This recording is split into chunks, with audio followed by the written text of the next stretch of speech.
Oh, hi. Welcome back to another episode of Contractual Quickies. Today's phrase is binding agreement date.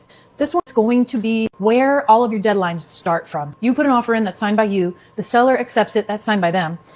Once that listing agent sends it back to your buyer's agent, fully signed and executed on both sides, then the buyer's agent has to do what is called bind it.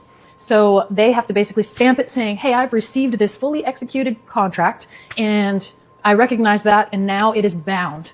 So once it has been bound by the person who receives the fully executed contract, then you have a binding agreement. The day that happens is your binding agreement date.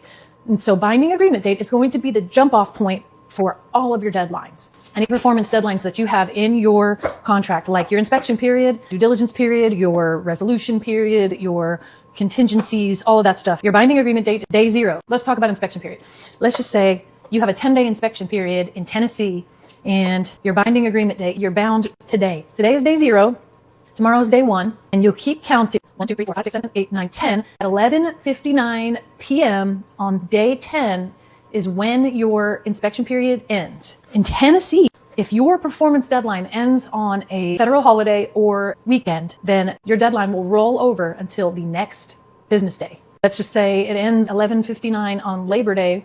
It's actually going to roll over to the following Tuesday, and it's going to end at 11:59 that Tuesday. This gets a little bit more complicated if you are talking about different states. So if you're in Georgia versus Tennessee, it's going to be two different things. If you're in Georgia, you better do your math real good, because in Georgia, it doesn't matter if it's Christmas Day, it ends on that day. So make sure that your agent knows when your deadlines end and what you need to do to protect yourself in the event that you're cutting it close. Thank you for joining me today for my contractual quickie, and I'll see you at the next one.